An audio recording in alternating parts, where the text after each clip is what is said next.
You know that moment when everything you thought you knew about your family just shatters? Yeah, that happened to me. I'm Camille, and I'm 30 years old. Last week, my father called me, and he was crying. Actually crying. In my entire life, I had never once heard that man shed a tear, not even close. But here's the thing. 2 years ago, I was the one calling him in tears.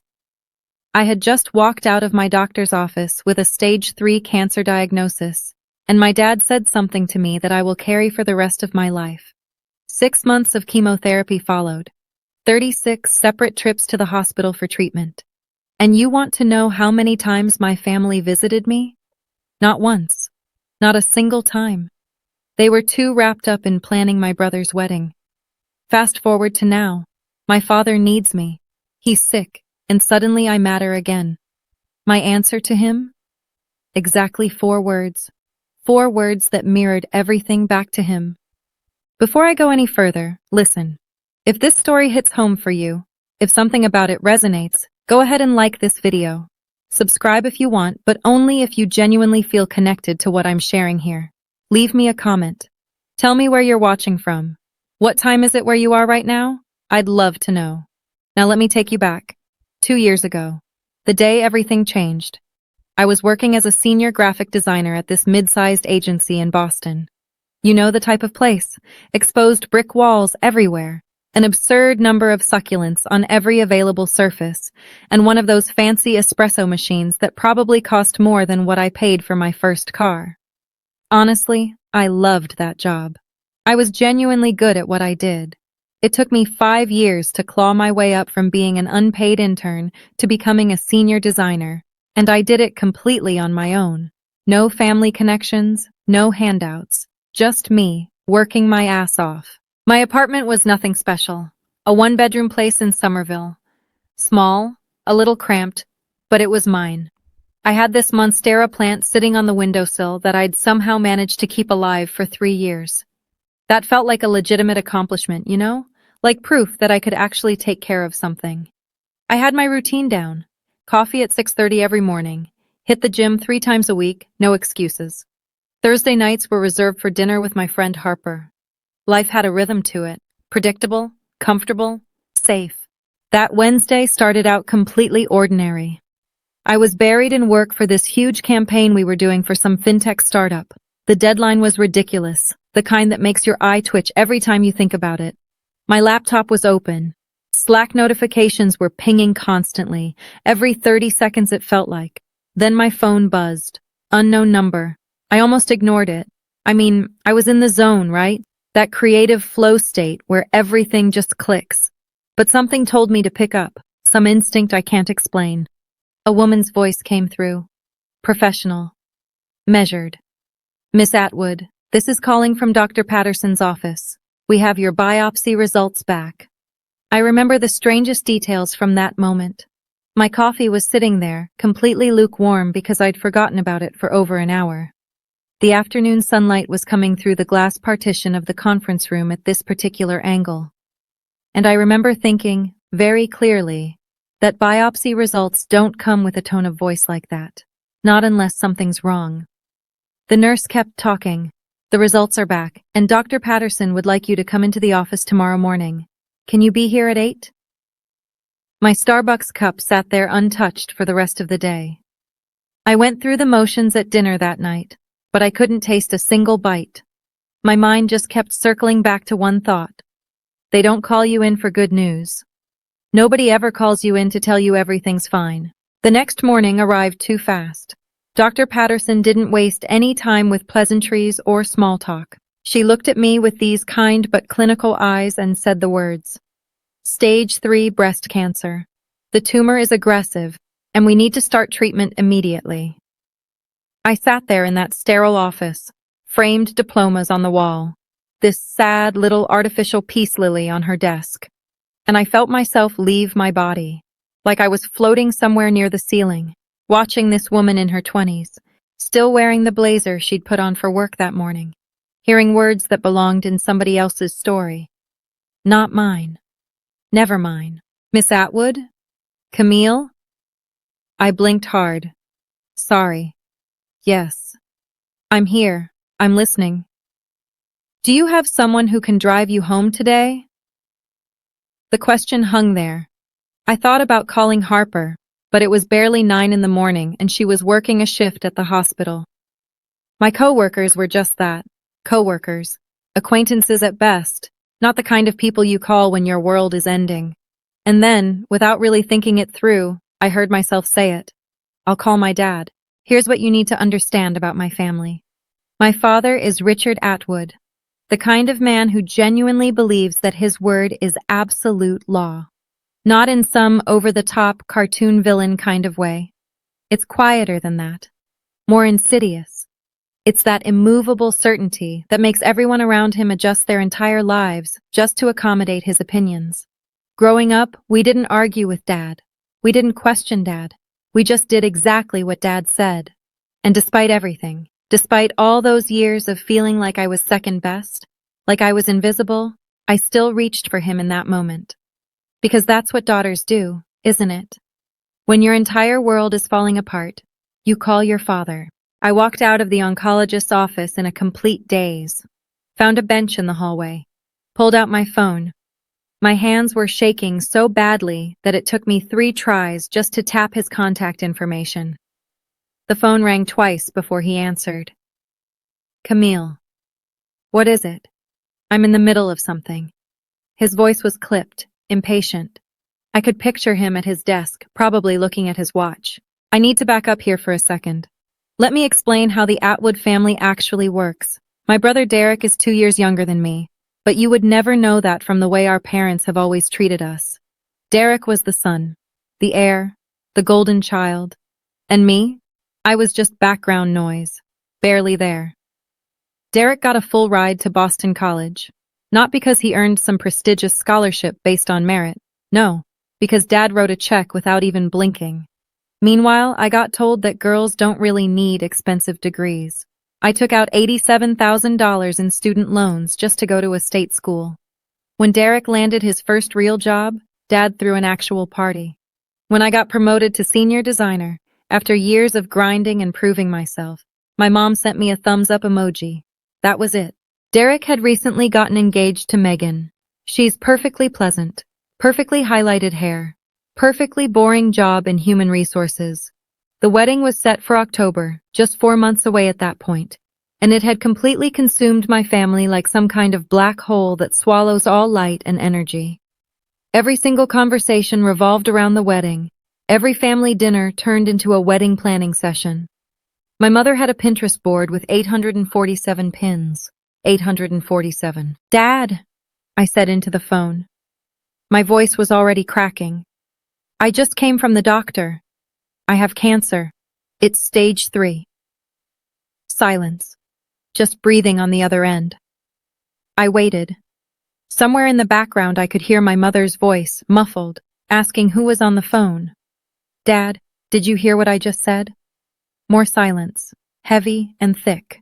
Then, finally, words. I need to tell you something. His voice was different now. Careful. About that doctor's appointment. We're going to need to talk about this later. But he didn't say later. He said something else. Something that made my blood run cold. Around that time, I started doing something. I started keeping screenshots of all our text conversations. I told myself it was practical. You know, chemo brain is a real thing, and I was terrified of forgetting important details about my treatment.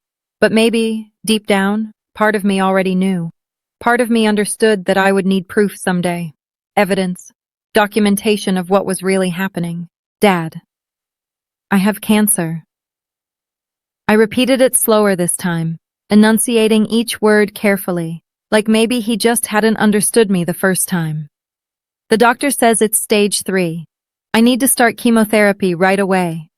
I'm really scared.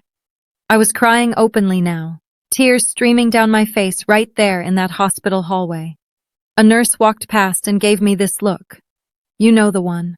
Pity mixed with discomfort. I turned toward the wall, phone still pressed against my ear, waiting desperately for my father to say the words I needed so badly to hear. Come home. We'll figure this out together. You're not alone in this. Instead, I got more silence. 5 seconds. 10 seconds. An eternity. Then his voice came back, and what he said next, I will never forget as long as I live. Camille, listen to me. Your mother and I, we can't deal with this right now. I stopped breathing completely. Your brother is planning his wedding. Do you understand what I'm saying? The wedding is in 4 months and there's so much to do. We just can't take this on right now. His voice shifted, got harder, the way it always did when he wanted to end a conversation and move on. You're a strong girl, Camille. You've always been independent. You'll figure it out. I have to go. Derek and Megan are coming over to finalize the venue deposit. The line went dead, just like that. Click. Silence. I sat on that bench for 45 minutes. I watched people walk past. Doctors in white coats, nurses in scrubs, patients shuffling along with IV poles, families holding hands and whispering encouragement to their loved ones. Nobody stopped. Nobody asked if I was okay. I was just another person in a hallway having the kind of day that splits your entire life into before and after. I wanted to call him back. God. I wanted to call him back so badly. I wanted to scream into the phone. Your daughter might be dying. Do you understand that? A wedding is one day. One single day. Cancer is every day for the rest of whatever time I have left. But I didn't say anything. I just sat there. And then I screenshot the call log. 8:47 in the morning. Duration, 2 minutes and 31 seconds. I saved it to a folder on my phone that I titled simply, Family. That was the last time I called my father asking for anything. That was the last time for 2 whole years. The first day of chemotherapy, I drove myself to the hospital, completely alone. The infusion center was on the 4th floor. A room full of those big reclining chairs arranged in a semicircle. Each one had an IV stand next to it and a small television mounted on an adjustable arm. It looked like somebody's idea of a spa. You know, if that somebody had only ever read about spas in medical journals and had never actually been to one. I checked in at the front desk, signed a mountain of forms, got assigned to chair number 7. The nurse, this kind woman named Rita, who wore reading glasses on a beaded chain around her neck, accessed my port and started the drip.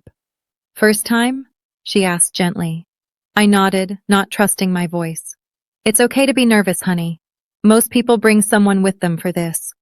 I looked around the room then. Really looked. She was right. Chair 3 had a woman whose husband was holding her hand through the entire session, leaning in close and whispering things that actually made her smile even as literal poison was dripping into her veins. Chair 5 had a teenager. His mother sat right beside him, reading aloud from Harry Potter, doing all the character voices. Chair 9 had an elderly man whose daughter had brought homemade soup in a thermos, carefully feeding him spoonfuls between sips of water. Chair 7 had me. Just me. Nobody else. I pulled out my phone and texted my mother. Starting chemo today. I'm really scared. She replied 6 hours later. 6 hours. By that point, I was already back home, curled up on my bathroom floor, dealing with nausea I absolutely was not prepared for. Her text said, "Hang in there, sweetie. Mom's at the florist with Megan picking out centerpieces. Peonies or roses? What do you think?" I stared at that message for a long time. Just stared at the screen. Then I screenshot it, added it carefully to the folder, and typed back, "Roses are nice." I didn't tell her that I'd spent the last hour dry heaving over the toilet. I didn't tell her that I'd had to pull over twice on the drive home because my vision was blurring so badly I couldn't see the road. I didn't tell her anything real. What was the point? What would it change? I met Harper Sullivan during my 3rd chemotherapy session. She was a nurse practitioner who ran this support group for cancer patients. You know, one of those hospital programs that exists because somebody somewhere wrote a grant proposal about holistic care and patient wellness outcomes. I'd been ignoring the flyers they kept leaving on my chair for 2 weeks straight. Then Harper approached me directly. "You're always alone," she said, sitting down in the empty chair right next to mine without asking permission. She had curly red hair pulled back in a practical ponytail and the kind of direct eye contact that made it really hard to lie to her. I noticed these things about her right away. "I'm fine," I said automatically. The default response, "I didn't ask if you were fine." She smiled, but it wasn't pitying. It was warm, real. "I asked why you're always alone." Big difference. I should have brushed her off. I should have said something polite and dismissive, the way I'd learned to handle conversations I didn't want to have with people I didn't know. But I was 3 rounds into chemotherapy at that point. My hair was starting to thin in patches. I hadn't had a real, genuine conversation with another human being in weeks. "My family is busy," I heard myself say. And then, because something about Harper made honesty feel safe, I added, "with my brother's wedding." Her expression didn't change much, but I saw something flicker in her eyes. Recognition, maybe, or anger on my behalf. "When's the wedding?" she asked. "October. And when's your last chemo session scheduled for?" "November." She nodded slowly, taking that information in. "You know, we keep visitor logs at this hospital. Every single patient, every single visit, who came to see them, and exactly when. It's mostly for security purposes, but some people request copies later. For their records, for their memories." I didn't fully understand why she was telling me this. Not right then anyway. But I filed that information away in my mind. And 3 days later, I submitted my first request for a copy of my visitor log. Derek's wedding was scheduled for October 15th. I was between chemo cycles at that point. You know that brief window where you almost feel human again? Where the nausea has faded somewhat, but the bone-deep exhaustion hasn't quite set in yet. I wasn't actually planning to go to the wedding. I hadn't been asked to be in the wedding party. Not as a bridesmaid, not even as a reader or a candlelighter. Nothing. But I thought maybe, just maybe, I could show up anyway. Sit quietly in the back, see my family, be part of something. Then my father called. One of his rare phone calls. "Camille," he started without any preamble, "about the wedding. Your mother and I have been talking." Hope flickered in my chest. Stupid, stubborn, irrational hope. "We think it's best if you don't attend." The hope died instantly, completely. "You understand, right?" he continued, as if he were explaining something incredibly obvious to a slow child. "You look unwell. You've lost a significant amount of weight. And your hair." He cleared his throat uncomfortably. "It's Derek's special day. We don't want anything to overshadow it. Anything. Meaning me. Overshadow.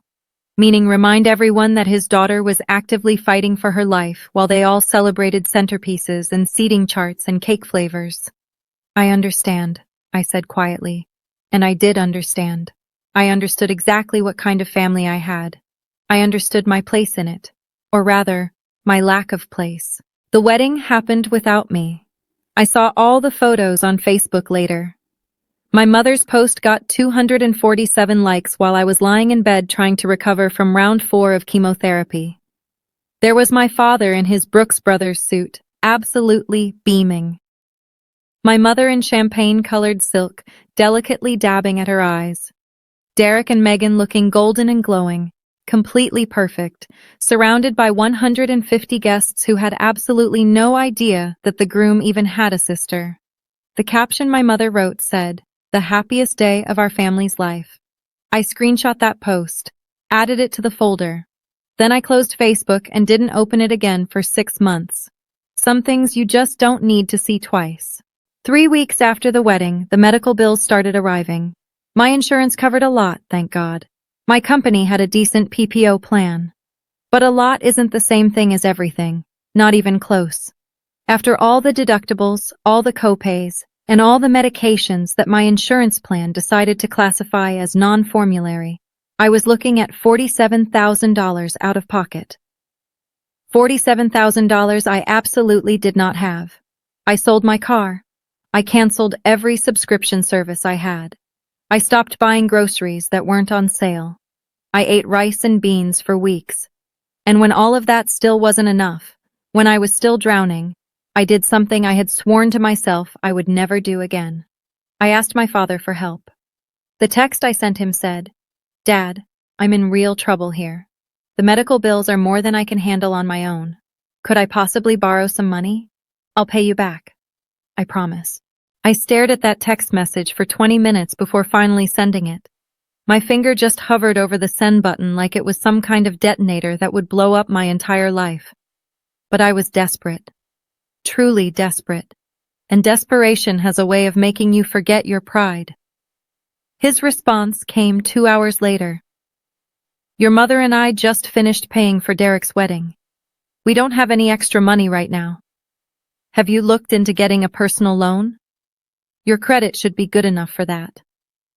I read that message 3 times, just kept reading it over and over, waiting for a follow-up text, waiting for a sorry or an I wish we could help, or even just a we love you. Nothing else came. $47,000. That was the actual price tag on my survival. And my family, the same family who had just spent $80,000 on a wedding for my brother, as Derek had proudly mentioned to various relatives, couldn't spare a single dime for me. I screenshot that conversation. I added it to the folder, which was getting fuller and fuller.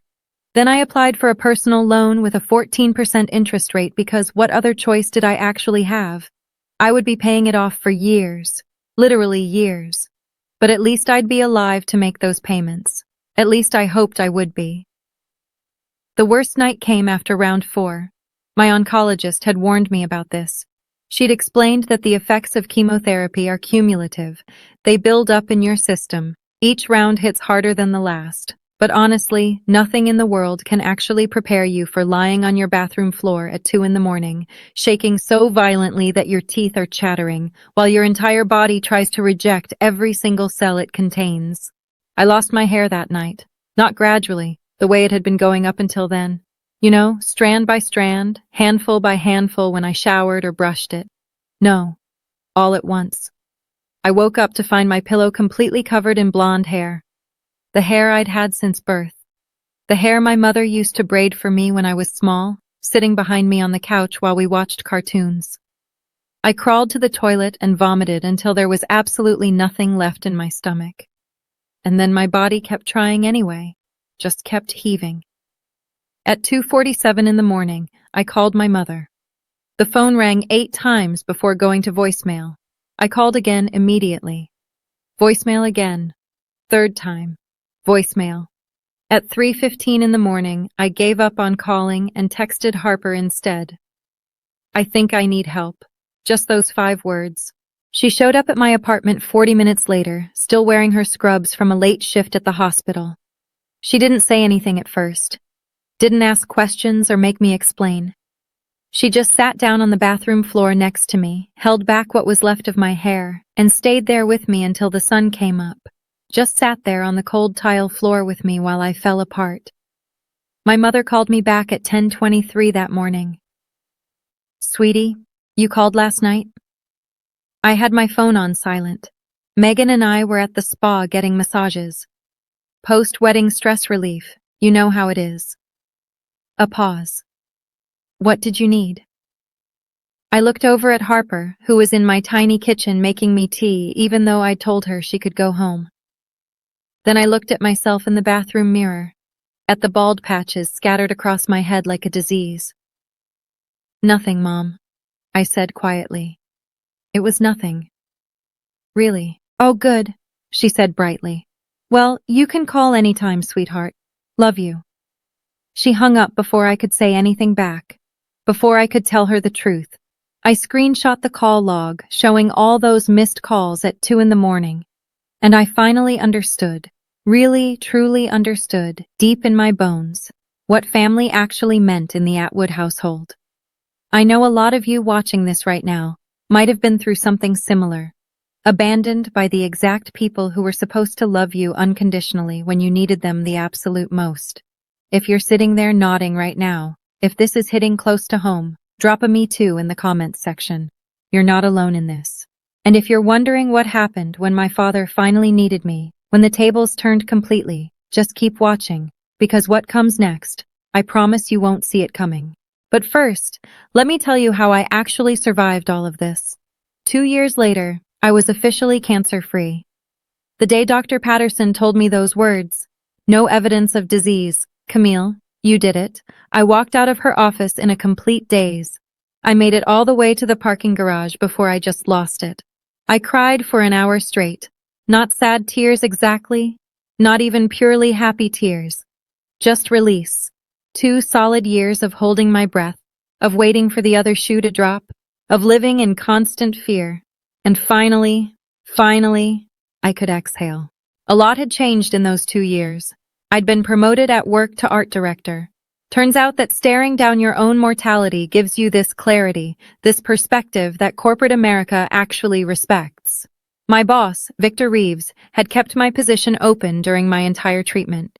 He'd let me work remotely when I could manage it, when I had the energy and focus. He never once made me feel like a burden or a liability. "You're talented," he said simply when I tried to thank him for everything. Talent is worth waiting for. I'd moved too. I sold my little one-bedroom apartment in Somerville and bought myself a condo in Beacon Hill. Nothing huge or fancy, but it had this window that overlooked the Charles River, and it had enough space for my monstera plant, which had somehow miraculously survived everything I'd been through. I bought myself a navy cashmere scarf to celebrate my 1-year remission milestone. It was the single most expensive thing I'd ever owned that wasn't a medical bill. I wore it constantly. Harper and I were still incredibly close. Closer than ever, actually.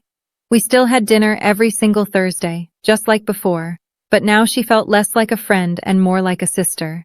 The sister I'd always wanted but never had. My biological family?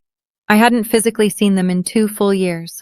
We exchanged the absolute bare minimum, a Happy New Year text, a birthday emoji, nothing real, nothing that actually mattered or meant anything.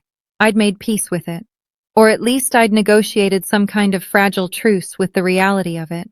I had a life now, a genuinely good life, a life I'd built completely from the ground up, brick by brick, all by myself. And then my father called. It was a Thursday evening. I was in my kitchen making dinner. Salmon with roasted vegetables, because I'd actually learned to cook properly during chemo when I needed to control exactly what I was putting into my body. My phone lit up with a name I hadn't seen on my screen in years. Dad. I just stared at it. The salmon was sizzling in the pan behind me. The phone kept buzzing insistently in my hand. My very first instinct was to let it go straight to voicemail, the way I'd learned to let so many things go. But something, maybe curiosity, maybe that masochistic part of me that still desperately wanted to believe in the possibility of change, made me swipe to answer. Hello? Camille. His voice sounded different, thin, uncertain, shaky. My father had never sounded uncertain about anything in his entire life. I need to see you, not how are you doing, not it's been way too long, not I'm sorry I completely abandoned you when you had cancer. Just, I need. What's going on, Dad? A long pause. In the background somewhere, I heard my mother's voice, muffled, asking something I couldn't quite make out. I've been diagnosed with something. Another pause, longer this time. Parkinson's disease. Early stage, the doctors say, but he trailed off without finishing the thought. I stood there in my kitchen, phone pressed against my ear, waiting for him to continue. The salmon was starting to burn. I could smell it. I didn't move to turn it off. I need my family around me right now, he finally said, his voice cracking slightly. There's a dinner on Sunday at the house. Your mother will be there. Derek and Megan too. I want you there. We need to discuss the future. My future. The future. As if I hadn't spent the last 2 years building an entire future without him. Without any of them. Okay, I heard myself say. I'll be there. After I hung up, I realized something that hit me like a punch to the gut. In that entire conversation, the first real conversation we'd had in 2 solid years, he never once asked if I was okay. He never asked about my health, my remission, my life. He didn't even know for sure if I'd survived. I spent the next 2 days oscillating wildly between complete dread and this dark kind of curiosity. Parkinson's disease. I looked it up immediately because that's what I do now. I research everything. I need to know what I'm dealing with. Early-stage Parkinson's isn't a death sentence. It's not like cancer. It's a slow decline.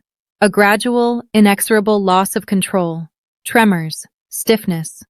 Eventually, serious difficulty with walking, talking, swallowing. It requires long-term care, serious, dedicated, patient care. It requires someone willing to completely put their own life on hold indefinitely. And suddenly, like a light bulb switching on, I understood exactly why my father had called me. Not because he missed me, not because he regretted what he'd done, what they'd all done, because he needed something from me. And I was the logical choice, wasn't I? The daughter without a husband, the daughter without children, the daughter who had always been expected to sacrifice everything. I called Harper that night, told her everything. "You're actually going?" she asked, her voice very careful. "I need to know what they want from me, and I need them to look me directly in the eye when they ask for it." A pause. "Cam, I'm not going to let them manipulate me, not anymore."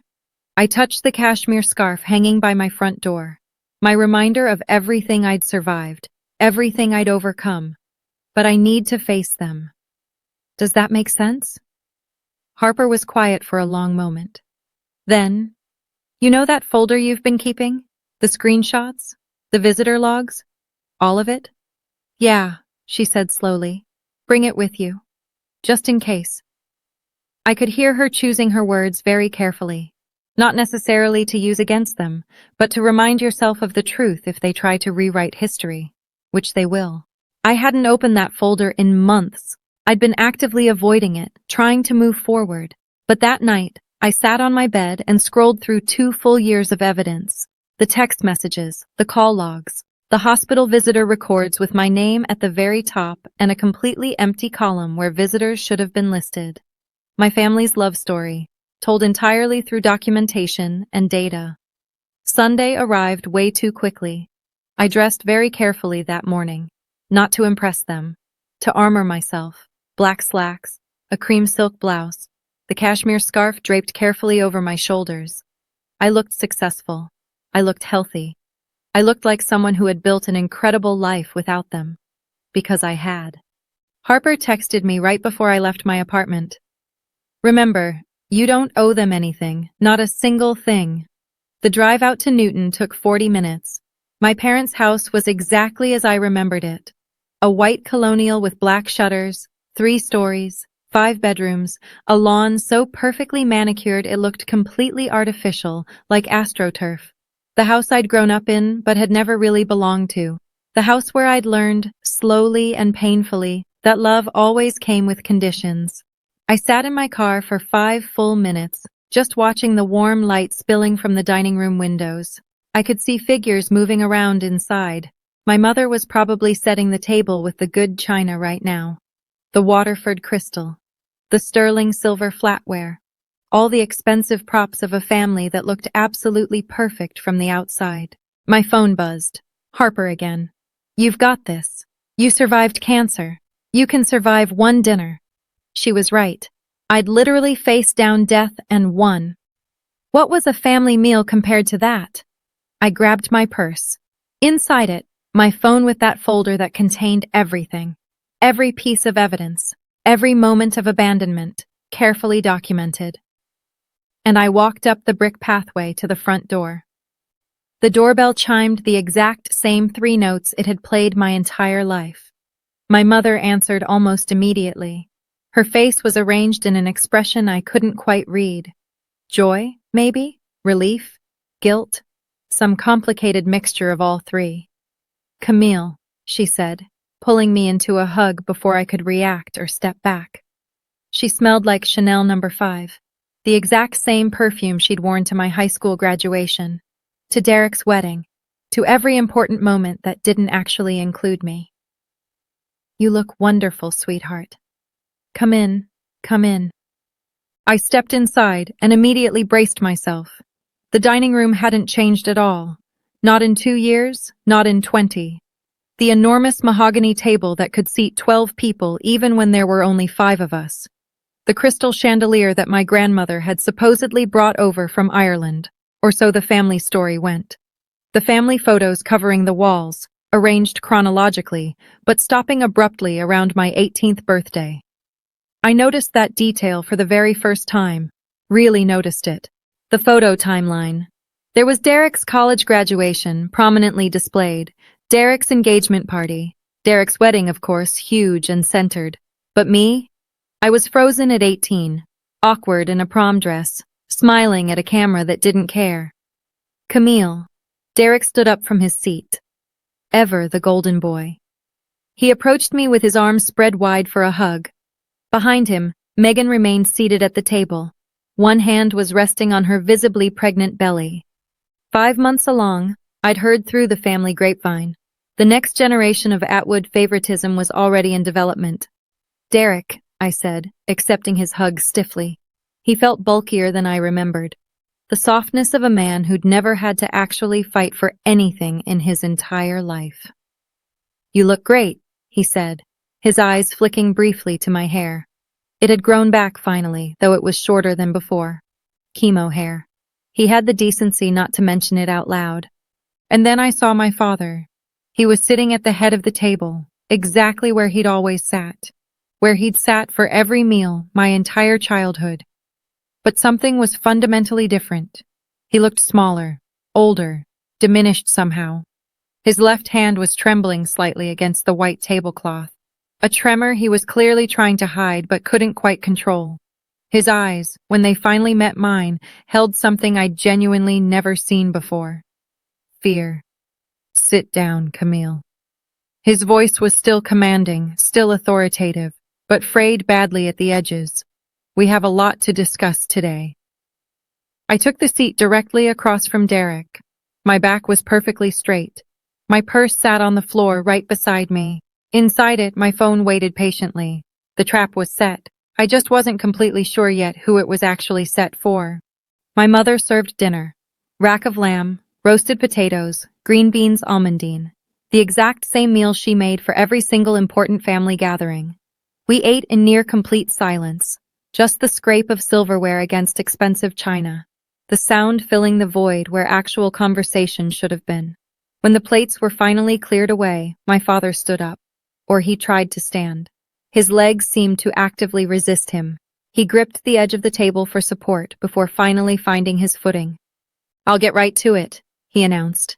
His voice carrying that authority of a man who had spent 62 years never being questioned about anything. You all know about my diagnosis by now. Parkinson's. Early stage. But it's going to progress. The doctors have made that very clear. I'll need assistance. Long-term assistance. He let that statement hang in the air like smoke. My mother looked down at her hands. Derek shifted uncomfortably in his seat. Megan rubbed her belly in slow circles. We've discussed it as a family.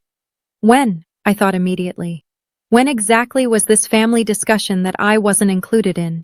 And we believe the best arrangement, the most logical arrangement, is for someone to move back home full-time to help with my care. His eyes landed directly on me, locked on. Camille, you're the obvious choice. I felt that word, obvious, like a physical slap across my face. Not best, not preferred, not even willing. Obvious. The leftover child, the spare. The one without a husband, without children, without anything important enough in her life to prevent her from being useful to them. You work from home mostly, don't you? He continued, as if he knew anything about my actual life. You don't have a family of your own to worry about. I've already had your old room prepared and ready. It's time you came back and contributed to this family. Contributed. As if I'd been lounging around doing absolutely nothing while they systematically ignored my cancer. As if the only thing I had to offer anyone was servitude. Derek nodded along, carefully not meeting my eyes. It makes sense, Cam. I've got the baby coming in a few months. The job is incredibly demanding right now. You understand, right? It just makes sense. I looked at my father, at his trembling hand, at his expectant face.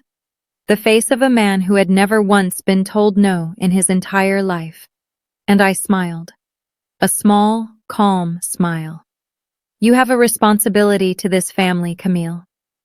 My mother's voice, soft but insistent. That particular voice she used when she wanted something but was far too proper to demand it outright. Your father needs you now. I've been working 60-hour weeks, Derek added, leaning back in his chair with the supreme confidence of someone who's never had to justify his own existence. And with the baby coming, Megan's really going to need my support. I can't be in two places at once, you know? I noticed very carefully that he said Megan's going to need support. Not that he wanted to be there for his wife and child, just that Megan would need him. A convenient excuse wrapped up in concern. Megan herself stayed completely silent through all of this. Her hands were still resting on her belly, but her eyes were on me. There was something there in her expression. Not sympathy, exactly, but recognition. Like she was watching a play she'd seen performed before and already knew exactly how it ended. Think about what you're asking me, I said quietly. Calmly. We're not asking. My father's voice hardened immediately. Getting that edge back. We're telling you what needs to happen here. You're the daughter. This is what daughters do. This is what daughters do. Those words hung in the air between us like poison gas. I felt my pulse quicken, felt that old, familiar pressure building, that pressure to comply, to accommodate, to make myself smaller and smaller so everyone else could be comfortable. But that version of Camille was dead. She had died on a bathroom floor 2 years ago, alone, with a phone full of ignored messages and a family that couldn't be bothered to show up. Before I answer that, I said, keeping my voice perfectly steady despite my heart pounding in my chest, I want to ask you something, Dad. He looked genuinely surprised. People didn't ask Richard Atwood questions. They just answered his. When was the last time you asked how I was doing? Silence. Complete and total silence. When was the last time, I continued slowly, that you asked if I was even still alive? The silence stretched out, became unbearable. My mother's smile had frozen on her face like a mask. Derek was suddenly extremely interested in his water glass. Even Megan leaned back slightly in her chair, as if physically distancing herself from whatever was about to happen. What are you talking about? My father asked. But his voice had already lost some of its edge, some of its certainty. I'm asking a very simple question, I said. You're sitting here telling me I have a responsibility to this family. But when I was sick, really sick, actually fighting for my life sick, where exactly was this family? Camille, that's not, my mother started. No, I interrupted her. I want an actual answer. I kept my voice completely calm. I'd spent 2 solid years learning how to stay calm when everything inside me was screaming. Dad, do you even know if I'm still in remission right now? Do you know what my last scan showed? Do you know anything at all, about my health? Another silence. This one even sharper, colder. You're sitting here, I continued, looking perfectly healthy to me. Am I wrong about that? My father's face shifted. Confusion first, then the very beginning of something darker. What do you mean perfectly healthy? You said you had cancer, Dad. I let the word land hard. I had stage 3 cancer. I let that sink in for a moment. I went through 6 full months of chemotherapy. I lost all my hair. I lost 15 pounds. I spent $47,000 out of my own pocket on medical bills because you specifically told me you couldn't help me financially. My father's mouth opened and closed. For the first time in my entire life, I was watching him be completely speechless. And here's the part I really need you to understand. I reached down for my purse. Slowly. Deliberately. My hands weren't shaking anymore. Not even a little. I'm cancer-free now. 2 years in remission. But you didn't know that, did you? You never once asked. I pulled out my phone. You never asked because you didn't actually care. My father's face had gone completely pale. My mother was crying now. Silent tears. The kind she always cried when she wanted to look fragile and delicate without actually making a scene. That's not fair, she whispered. We were dealing with the wedding, all the planning. And the wedding, I nodded slowly. Derek's wedding, which was important enough to plan for months, important enough to pay $80,000 for. Yes, I heard you bragging about that to Aunt Linda, but my cancer treatment somehow wasn't important enough to visit. Not once. Not one single time in 6 months. Derek shifted very uncomfortably in his seat. Cam, we didn't know it was that serious. We just didn't understand. I called Dad the day I got my diagnosis, I said, looking directly at my father. I was crying. Actually sobbing. I told him I had stage 3 cancer. And you said, and I'm quoting you directly here, we can't deal with this right now. Your brother is planning his wedding. I didn't. My father started weakly. Yes, you did. I unlocked my phone, opened that folder, and placed it face up on the mahogany table. The screen glowed in the chandelier light. Would you like to see the text messages where you told me you couldn't loan me money for my treatment because you'd just paid for the wedding?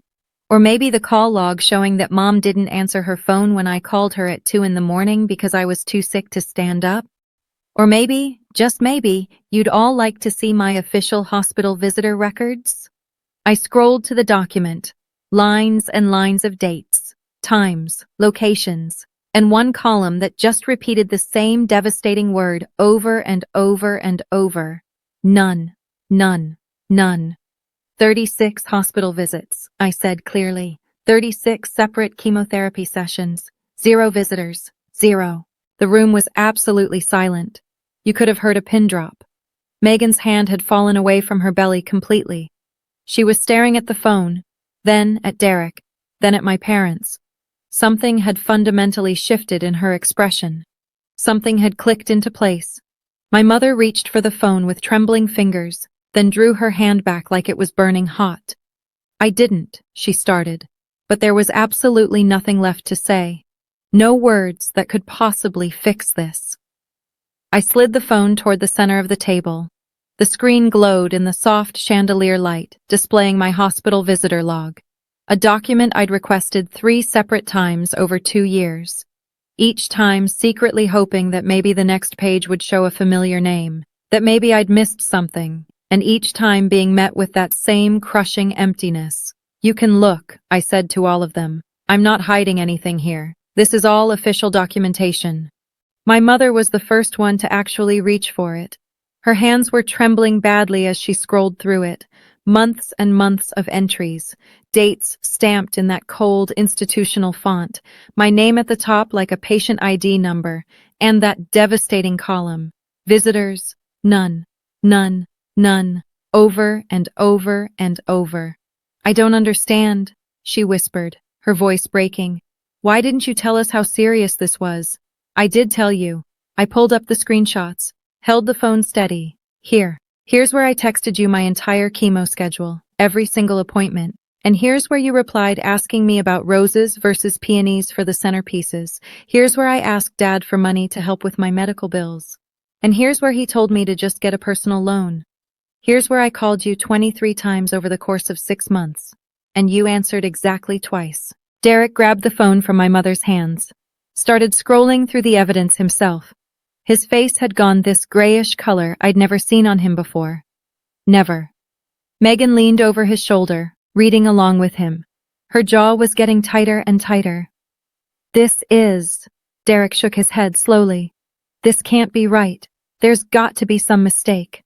It's right, I said simply. Every single screenshot is time-stamped.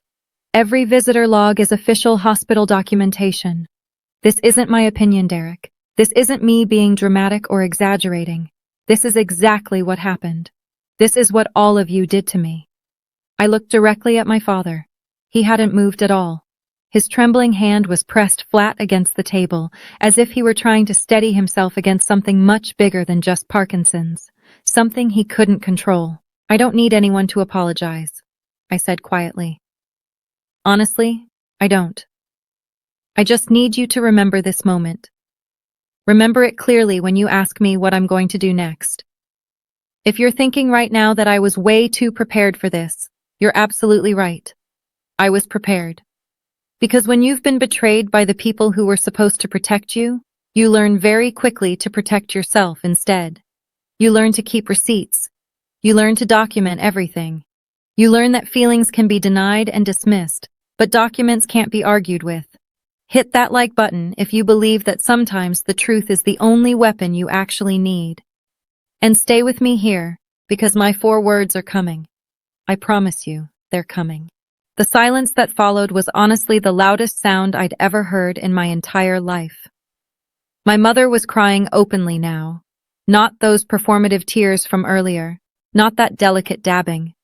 This was something raw, something real. Mascara was running down her cheeks in dark tracks. I didn't know, she kept saying over and over.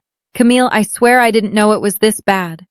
You knew, Mom. You just chose not to see it. There's a difference.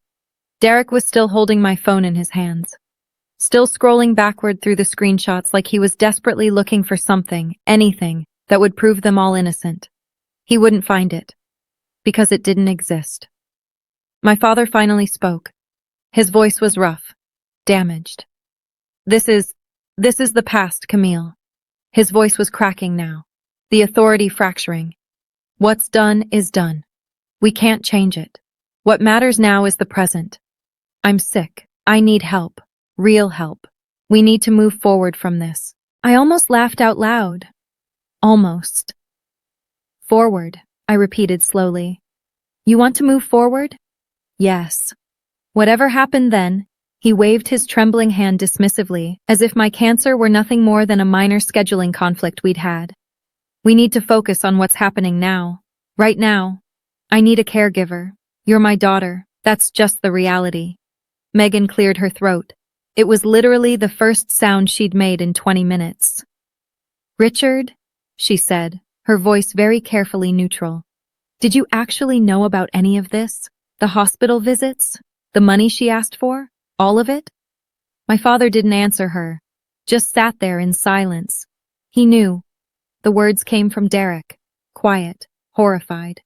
He was staring at a screenshot, the one where my father had told me to get a loan.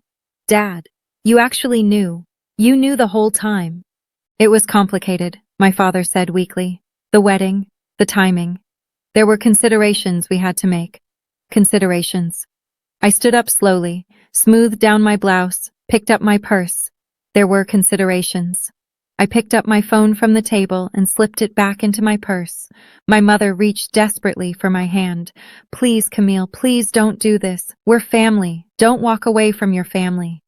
And there it was. The magic word. Family. Family, I said, letting the word just hang there between us. Let me tell you what family actually means, Mom.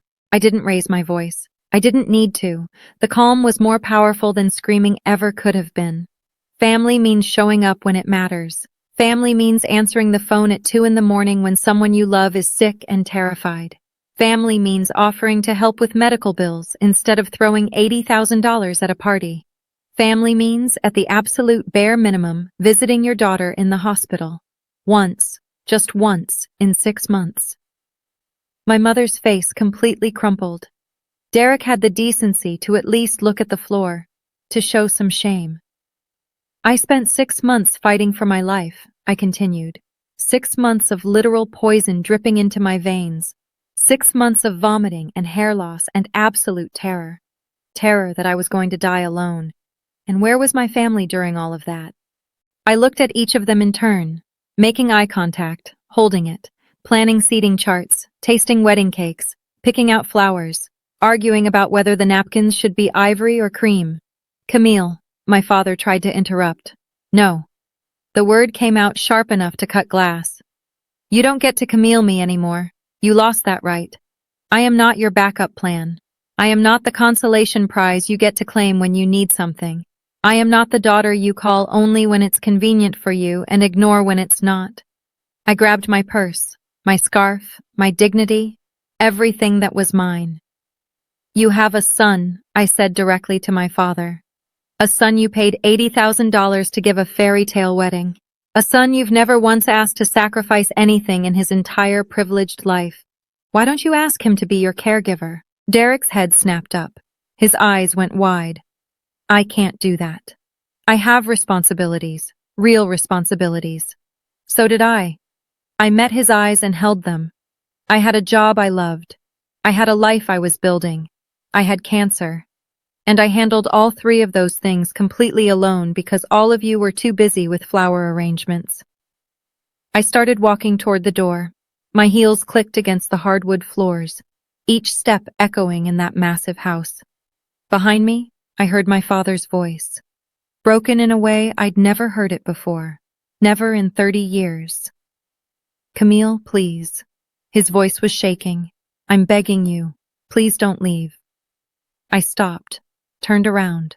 My father was crying, actually crying. I'd never seen him cry before. Not when his own mother died. Not when Derek broke his collarbone falling off his bike when he was 10. Not once in 3 decades. But now, right now, tears were streaming down his face. His trembling hand was wiping at them ineffectively. I'm sorry, he choked out. I know I handled it all wrong. I know I failed you. But I'm scared, Camille. I'm so scared of what's coming, of what this disease is going to do to me. I need you. Please. You're my daughter. For a moment, one brief, treacherous moment, I felt it. That old pull, that desperate, childish need to be loved, to be wanted, to finally be enough for them. The little girl inside me who had spent her entire life trying so hard to earn her father's approval, trying to be good enough, worthy enough. But that little girl had grown up. She'd had to grow up fast and hard. She had survived stage 3 cancer completely alone. She had rebuilt her entire life from absolutely nothing, from ashes. And she didn't need Richard Atwood's approval anymore. She didn't need any of their approval. Dad? I said. My voice was steady and clear as a bell. I hear you. I understand that you're scared right now. But there's something I really need you to hear from me. I took one step closer.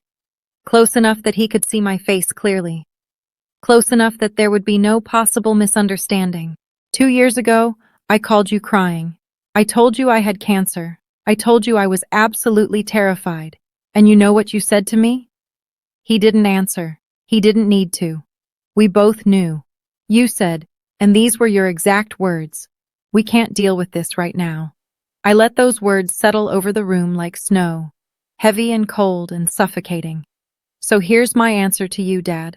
I smiled, not bitter, not angry, just peaceful, just finally free. I can't deal with this right now. 4 words. The exact same 4 words he'd said to me, word for word. My mother actually gasped out loud. Derek's jaw literally dropped open. My father just stared at me, tears still falling down his face as the full weight of what I'd just said hit him like a truck, as he understood, finally understood what he'd done. I turned and walked out the door. I didn't run. I didn't storm out dramatically. I just walked. Walked past the family photos on the walls that didn't include me. Past the crystal chandelier and the mahogany furniture and all the expensive props of a family that looked absolutely perfect from the outside but was completely rotten underneath. Past my mother, who reached for me one more time and then dropped her hand when I didn't slow down. When I didn't even look at her. Camille, Derek called from somewhere behind me. His voice sounded desperate, panicked. Camille, wait, please wait. I didn't wait. I didn't even pause. I opened the front door, stepped out onto the brick pathway, kept walking toward my car.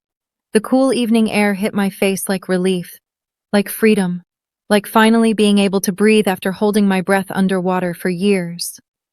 My car was exactly where I'd left it, still parked in the driveway, waiting patiently for me.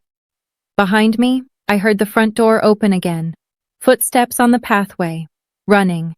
My mother's voice, high and desperate and pleading, please don't do this to us. We're your family. We love you. Don't you understand that we love you? I stopped at my car door, turned around one last time. Mom, I said gently as I could manage, family doesn't leave you alone to die. And love isn't something you only offer when you need something in return. That's not love. That's convenience. Her face crumpled completely. For just a moment I felt something. Not guilt, exactly, but a kind of grief. Grief for the mother she could have been. For the relationship we might have had if things were different. If she'd been different. If any of them had been different. Goodbye, Mom.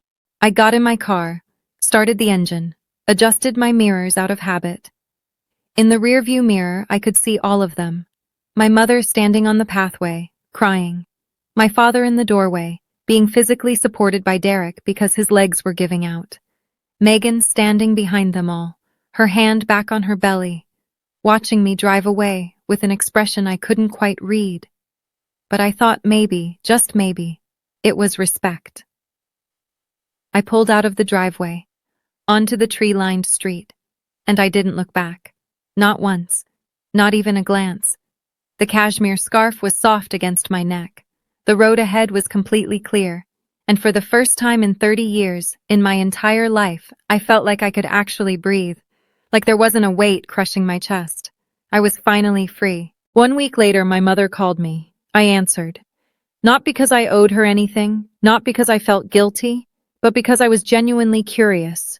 And maybe, just maybe, because some habits die harder than others, some part of me still wanted to know. Camille. Her voice sounded tired, older than I remembered it being. I wanted you to know what's happening here. What's going on with your father? Okay, I said neutrally. Derek has had to take a leave of absence from work. She paused. Let that sink in. Your father? His condition is progressing faster than the doctors initially thought. Much faster. He needs daily assistance now. Help with meals, medication reminders, help getting dressed in the morning. Basic things. I listened without commenting. Just let her talk. Derek is doing it. She said it flatly. He didn't really have a choice. With Megan being pregnant, they couldn't afford to hire a full-time caregiver. And your father absolutely refused to even consider a nursing home. Another pause. Derek missed an important project deadline at work. His supervisor wasn't happy about it at all. There's talk now that he might be passed over for the promotion he was expecting. The one he'd been working toward for 2 years. I thought about Derek. Golden boy Derek. The son who had never been asked to sacrifice a single thing in his entire life. Derek, who'd had an $80,000 wedding paid for in full while I took out loans with 14% interest just to survive chemotherapy. Derek, who had sat at that dinner table and nodded right along when our father demanded that I give up my entire life to become a caregiver. I'm sorry to hear that, I said. And I genuinely meant it. Not sorry for Derek, necessarily. But sorry for the situation. Sorry for the inevitable collision between expectation and reality that was happening in that house. Megan is stressed too, my mother continued. Her voice was getting quieter. She didn't sign up for any of this. They're fighting constantly now. She says My mother stopped herself mid-sentence. She says what? I asked. A long, heavy sigh. She says she's starting to understand why you left, why you said what you said. I let that sit for a moment, just sat with it. Megan, the quiet observer who had watched everything unfold from the sidelines, who had said nothing during that dinner. She was starting to see, starting to understand. Thanks for telling me all this, Mom. I appreciate you letting me know. Will you? She hesitated. Will you come back to help? Even part-time? No, I said simply, but I genuinely hope Derek figures it out. I really do. I hung up before she could say anything else. 3 weeks after that dinner, I received a text message from my mother. Just one message, but it was different from anything she'd ever sent me before. Fundamentally different. Camille, I've been thinking a lot. About everything. I owe you an apology. A real one. Not an excuse. Not a justification. I should have protected you when you were sick. I should have stood up to your father. I should have been there for you. I wasn't. And I have to live with that now. I'm not asking you to forgive me. I'm not asking for anything at all. I just needed you to know that I see it now. I see what we did to you. And I'm so sorry. I read that message 3 times, then a 4th. This was genuinely new territory. My mother had never taken individual responsibility for anything in her entire life. She existed completely in the passive voice. Things happened to her. Situations developed around her. Mistakes were made by unnamed forces. But here she was actually saying, I should have. I wasn't. I'm sorry. First person, active voice, actual accountability. I didn't respond right away. I sat with that message for 2 full days, turning it over in my mind like a stone in my hand, examining it from every angle. On the 3rd day, I finally wrote back. I appreciate you saying that. I'm not ready to talk yet. I might not be ready for a long time, but I hear you. Her response came almost immediately, like she'd been waiting, hoping. That's okay. Whenever you're ready, or never. Whatever you need, Camille. Whatever you need. 4 words. Completely different from the 4 words I'd been given 2 years ago. 4 words that actually acknowledged my humanity. My right to choose. I showed those messages to Harper over dinner that Thursday. Our standing Thursday dinner. She read them carefully, slowly, then looked up at me with those knowing eyes. "How do you feel?" she asked. "I don't know," I admitted honestly. Maybe a little hopeful, but very, very cautious. Like I'm waiting for the other shoe to drop. "That's healthy," she said, reaching across the table to squeeze my hand. "You don't owe her forgiveness, Cam. You don't owe any of them anything. But you're also allowed to accept an apology if you want to. You're allowed to feel whatever you feel about it." "I know," I said. "I'm learning that. Finally, learning that." The letter arrived 2 weeks later, handwritten. The penmanship was shaky, uneven, the handwriting of a man whose hands no longer obeyed him, whose body was betraying him one tremor at a time. The envelope had my name spelled out in careful, trembling letters. Camille Atwood. I almost didn't open it. I carried it around in my purse for 3 full days, taking it out occasionally, looking at it, putting it back, until Harper finally said, "Just read it. The anticipation is probably worse than whatever's actually inside." She was right. She was usually right. I opened it on a Thursday evening, sitting alone in my apartment with a glass of wine and my monstera plant as my only witness. "Dear Camille, I am not good at this. At apologizing. At admitting when I was wrong. Your mother says it's pride. Maybe she's right. Probably she's right. I failed you, not because I didn't know better, but because I made a choice. I chose your brother's happiness over your survival, and I will have to carry that weight for the rest of my life. I am not asking you to come back. I am not asking you to forgive me. I know I don't deserve either of those things. I only wanted you to know that I see it now. Finally, I see what I did. I see the daughter I pushed away, and I see the woman she became without me. You are stronger than I ever was, braver than I ever was. I lost you. Not because of Parkinson's, but because I wasn't the father you needed. I'm sorry. Those words are not enough. They will never be enough. But they are all I have. Your father, if you still allow me that title. Richard. The handwriting wobbled across the page. Each letter was clearly a small battle against the tremors that would eventually take everything from him. Every single thing. I folded the letter very carefully, placed it in my drawer. I didn't write back. Not yet. Maybe not ever. But I didn't throw it away either. Harper came over the next day. I showed her the letter. She was the first person I'd shown it to. The first person I trusted enough to let see me processing something this complicated. She read it slowly, her expression thoughtful. When she finished, she set it down gently on the coffee table between us. "How do you feel?" she asked. "I don't know," I said honestly. "Sad, I think. For him. For what he's losing. For what we could have had if he'd been different. But not guilty." I really thought about it. Examined my feelings carefully. No, not guilty. I picked up my wine glass, turned it in my hands, watched the light catch in the red liquid. "I used to feel guilty for everything," I said quietly. "For not being good enough, for not trying hard enough, for not being the daughter he wanted me to be. But I've learned something important in the last 2 years." "What's that?" Harper asked gently. "That some people will never love you the way you need them to, no matter what you do, no matter how hard you try, And that's not your failure. It's theirs. You can't pour yourself empty trying to fill a cup that has a hole in the bottom. You'll just end up empty yourself. Harper smiled. Her eyes were bright with unshed tears. That's pretty wise, Cam. I learned it the hard way, I said. The only way that really sticks, I guess. I'm not going to rush forgiveness. Maybe I'll get there someday. Maybe I won't. But I'm not going to force it just because he's sick or because it would make things easier for everyone else. Make them more comfortable. And if he gets worse? Harper didn't finish the sentence. Didn't need to. Then I'll deal with it when it happens.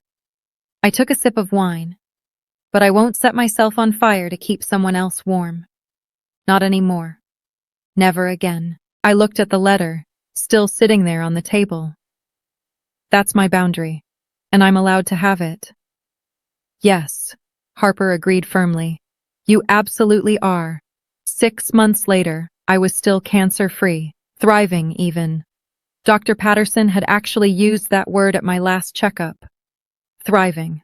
Which seemed almost too optimistic for someone like me. Someone who had learned to brace for impact, to expect the worst. But maybe she was right. Maybe I actually was thriving. I'd been promoted again at work, creative director now, with an actual office that had a window overlooking the Boston skyline. My Monstera plant had made the journey with me. It was thriving too in the better light, growing like crazy. I'd hired 2 junior designers and discovered something surprising. I actually loved mentoring people, guiding them through the same challenges I'd faced alone, helping them avoid the mistakes I'd made. I was dating someone. His name was James. He was a high school history teacher with kind eyes and the most terrible sense of humor I'd ever encountered. He knew everything about my cancer, about my family, about all the ways I'd been broken and rebuilt. And he didn't try to fix me. He didn't try to save me. He just showed up. Consistently, the way people who actually love you are supposed to. Harper and I still had dinner every single Thursday, without fail. She'd started dating someone too, a surgeon from her hospital, a woman named Elena who laughed at all of Harper's terrible jokes. We were building something, all of us together, the family we chose, the family that chose us back. My mother texted me every few weeks now, short messages mostly. Thinking of you today. Hope you're doing well. Saw a cardinal and thought of you. I responded sometimes. Not always. We weren't close. We might never be close again. But we were something. A work in progress. A slow thaw. My father's Parkinson's had continued to progress.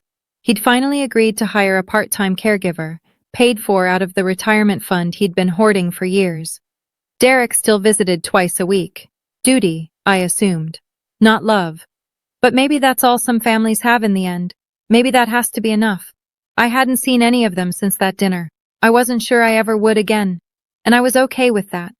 Genuinely, completely okay. If you're watching this right now, if you've made it this far with me, I want to talk to you directly for a minute. Maybe you're in the position I was in 2 years ago. Maybe you're lying in a hospital bed right this second.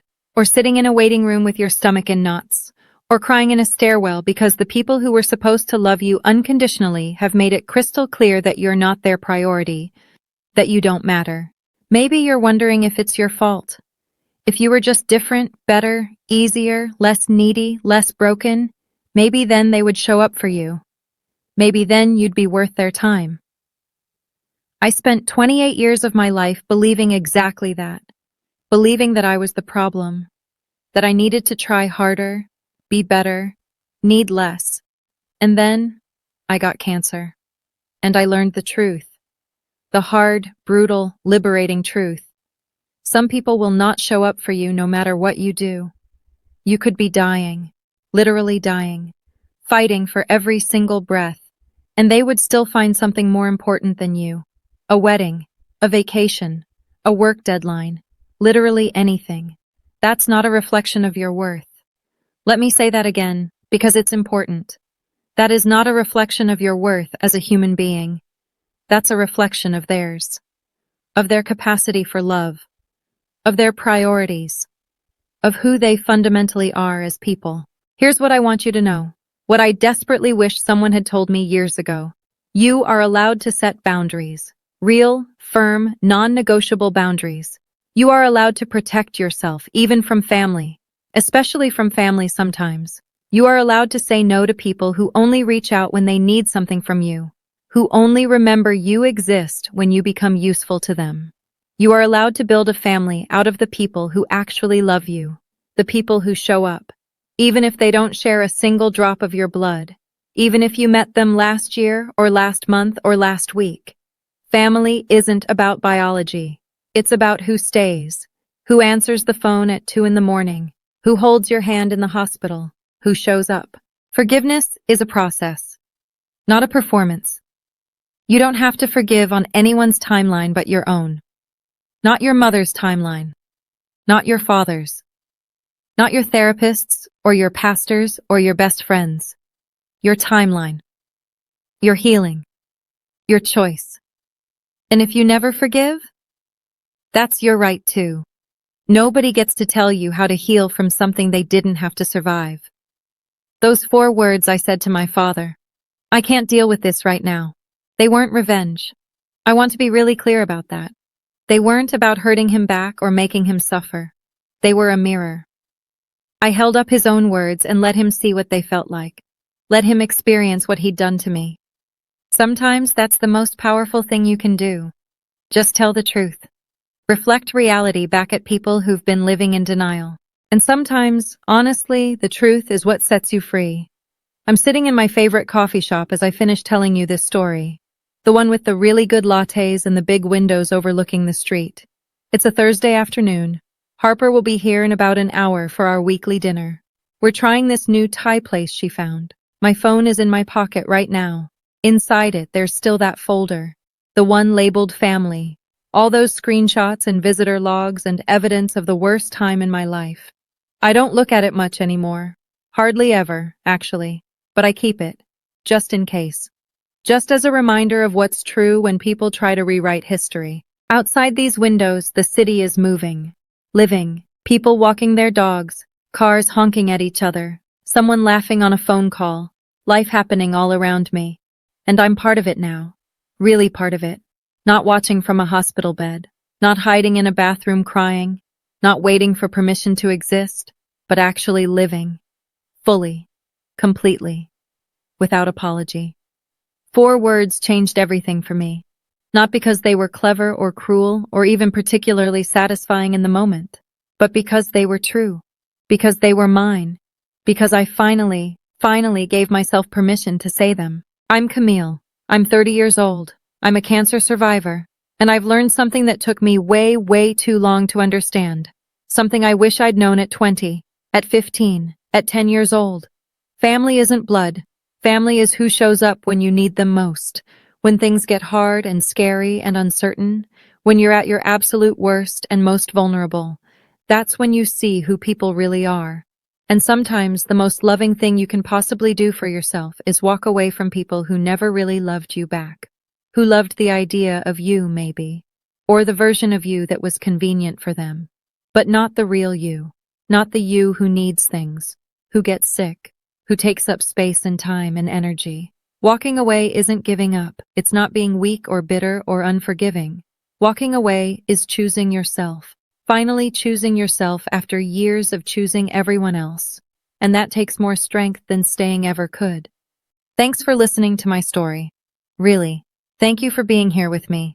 Take care of yourself, okay? I mean that. Really take care of yourself. Protect your peace. Guard your energy. Love the people who love you back. And don't waste years of your life trying to earn love from people who've already shown you they're not capable of giving it. If this story resonated with you, if it hit home in any way, here are the lessons I carry with me every single day now. The things I wish I could go back and tell my younger self. 1. You don't owe anyone your sacrifice if they weren't there when you needed them. Not your time, not your energy, not your life. You don't owe them anything. 2. Keeping records isn't about revenge. It's not about being petty or vindictive. It's about protecting your own truth when others inevitably try to rewrite it. When they try to gaslight you into believing it wasn't that bad, that you're remembering wrong, that you're being dramatic. Documentation is protection. 3. Boundaries aren't selfish. They're self-respect. They're you saying, I matter. My well-being matters. My peace matters. And I'm not going to set myself on fire to keep you warm anymore. That's not selfish. That's survival. That's sanity. That's self-love. If you're still here with me right now, that means the world to me. Truly. Hit that subscribe button if you want to hear more stories like this one. Stories about survival and boundaries and choosing yourself. Drop a comment down below and tell me, have you ever had to set a hard boundary with family? What happened? How did it turn out? I read every single comment and I'd love to hear your story. And if you want more content like this, check the description box below. There's another story waiting for you there. Until next time, please take care of yourself. Choose yourself. Love yourself enough to walk away from people who don't love you back. You deserve so much more than crumbs. You deserve the whole damn cake.